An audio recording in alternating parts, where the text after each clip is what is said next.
ভূমি সহায়তা কেন্দ্র। এই ভূমি সহায়তা কেন্দ্র মূলত কি? এখানে কি কি সেবা পাওয়া যেতে পারে? এখানে কি কাজ, সেবা নিতে গেলে আমাদের কি পে করা লাগবে, মানে কোনো টাকা দিতে হবে, বা আমাদের এটা নিতে হলে আমাদের কি কি করতে হবে, এটা দিচ্ছে কাদের এবং কোথায় কোথায় দিচ্ছে, ইত্যাদি নানান প্রশ্ন বা নানান কমেন্ট কিন্তু আমি ইদানিং পাচ্ছি। এবং এমনকি আমি আমার হোয়াটসঅ্যাপেও কিন্তু এমন মেসেজ পাচ্ছি যে ভাই আমি ভূমি সহায়তা কেন্দ্র নেওয়ার জন্য আবেদন করেছি, আবেদন করার পর এখনো পাই নাই।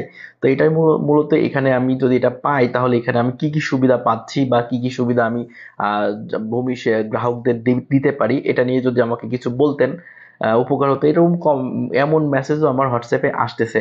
তো আমি এটা সম্পর্কে নিজে না জেনে আমি আপনাদেরকে কোনো তথ্য দিব না বলেই আমি এতদিন কোনো ভিডিও আনি নাই এই বিষয়ে। তো যেটুকু হালকা পাতলা আমি এটা সম্পর্কে একটু জেনেছি সেখান থেকেই আমি আপনাদেরকে বলার চেষ্টা করবো এই ভিডিওর মাধ্যমে। ভিডিওটা শেয়ার করে দিবেন, অবশ্যই শেয়ার করে অন্যকে জানার সুযোগ করে দেবেন। মূলত ভূমি সহায়তা কেন্দ্রে মূলত আপনারা কি কি সুবিধা পাবেন, এটার জন্য আপনাদেরকে কি কি আপনাদের কি পেমেন্ট করে সেবা নিতে হবে, নাকি আপনারা এখানে কি কি সেবা এখানে আপনারা কি কি সেবা পেতে পারেন ইত্যাদি আমি আপনাদেরকে এই ভিডিওর মাধ্যমে বলে দেওয়ার চেষ্টা করব। তো অবশ্যই ভিডিওটা শেয়ার করে দিবেন। আর এরকম ভূমি সংক্রান্ত সকল তথ্য সবার আগে পেতে অবশ্যই আমার ইউটিউব চ্যানেল আর ফেসবুক পেজটাকে ফলো দিয়ে রাখবেন। তো চলে যাচ্ছি মূল ভিডিওতে।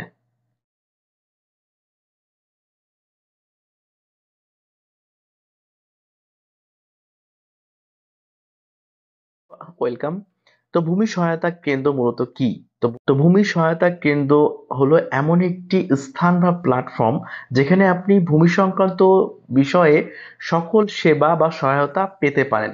যেমন ধরুন আপনি নামজারি খারিজ বলেন, ভূমি উন্নয়ন কর বলেন, আপনি আপনার রেকর্ড খতিয়ান বলেন, রেকর্ড ম্যাপ বলেন, অথবা আপনি যদি আপনার জমি বন্দোবস্ত নিবেন, আপনি ইত্যাদি যে কোনো ভূমি সংক্রান্ত সকল সেবা কিন্তু আপনি এই ভূমি সহায়তা কেন্দ্র কিন্তু পেতে পারেন। এক স্থানেই আপনি সকল সেবা পাবেন এক কথায় বলতে গেলে। এখন আপনারা মনে প্রশ্ন আসে এখানে সেই সার্ভিসগুলো নিতে হলে কি আমাদেরকে কোনো পে করা লাগবে? হ্যাঁ, অবশ্যই পে করা লাগবে।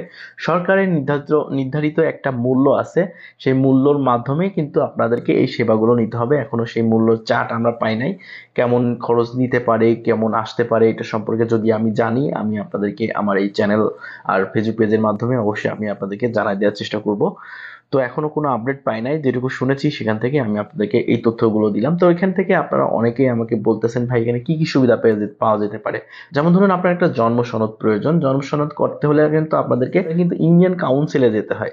কাউন্সিলর ছাড়া কিন্তু আপনারা আপনাদের জন্ম সনদ কিন্তু উঠাতে পারবেন না। ওয়ারিশ সনদ যদি প্রয়োজন হয়, ওয়ারিশ সনদের জন্য কিন্তু আপনাদেরকে ইউনিয়ন কাউন্সিলে যেতে হয়। কাউন্সিল ছাড়া কিন্তু এই সার্ভিসগুলো পাওয়া যায় না। ঠিক তেমনি আপনারা কিন্তু ভূমি সংক্রান্ত যে কোনো তথ্য বা যে কোনো সেবা নিতে হলে আপনাদের কিন্তু এই ভূমি সেবা কেন্দ্রে যেতে হবে। এমনটাই হতে পারে, আমি আমি যেটুকু শুনেছি, শোনার কথা থেকে বলছি এমনটাই হওয়ার সম্ভাবনা রয়েছে বা এমনটাই শুনেছি, সেখান থেকে আমি আপনাদেরকে ধারণা দিলাম। এখনো পুরোপুরি ক্লিয়ার না। যদি জানতে পারি এখানে আসলে এই কাজগুলো হবে কিনা, এটা যদি জানতে পারি আমি আপনাদেরকে আরো বিস্তারিত জানাই দেওয়ার চেষ্টা করব। তো এখানে আপনি নামজারি খারিজের আবেদন করতে পারবেন। তো মূলত নামজারি খারিজ আবেদন নিয়ে একটা বিশাল প্রবলেম আছে আমাদের বাংলাদেশে। যারা জমির মালিক আছে বেশিরভাগ মানুষই কিন্তু মূর্খ।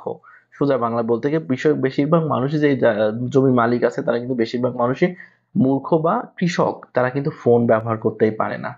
ফোন ব্যবহার করতে পারে না, তাদের ফোনই নাই, অধিকাংশ মানুষেরই ফোনই নাই। কিন্তু বর্তমান নিয়ম অনুযায়ী ভূমি সেবা যেহেতু ডিজিটাল, তাদের ফোনে নিজেদের ফোনে কিন্তু নিবন্ধন করা লাগছে।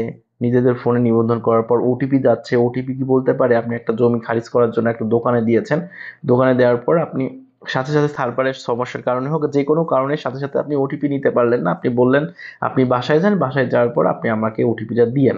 তো দেওয়ার জন্য আপনি বাসায় গেছেন, বাসায় যাওয়ার পর আপনি যখন ওটিপি সেন্ড করেছেন তাকে বলতেছেন যে আমার ওটিপিটা গেছে, ওটিপিটা বলেন। তখন সে বলতে পারতেছে না, কারণ সে তো মোবাইল সম্পর্কে জানেই না।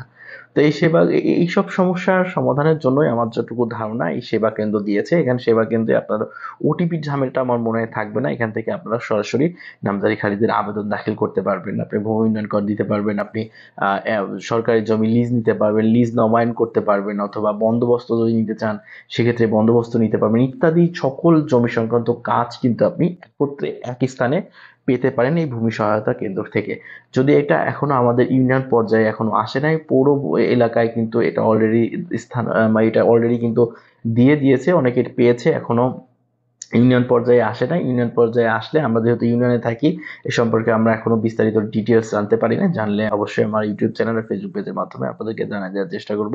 তো ভিডিওটা বেশি বেশি শেয়ার করে দিবেন, বেশি বেশি শেয়ার করে দিবেন এজন্য যে যাতে করে আপনার এই শেয়ারের মাধ্যমে এই বিষয়টা অন্য কেউ জানতে পারে। তো এখানে ভিডিওটা শেষ করছি, আজকের ভিডিও এখানে শেষ করছি। সবাই ভালো থাকবেন, সুস্থ থাকবেন, নিজের খেয়াল রাখবেন আর সিএম ল্যান্ড সার্ভিস আর ক্রিয়েটিভ মেহেদীর সাথে থাকবেন। আল্লাহ হাফেজ, আসসালামু আলাইকুম।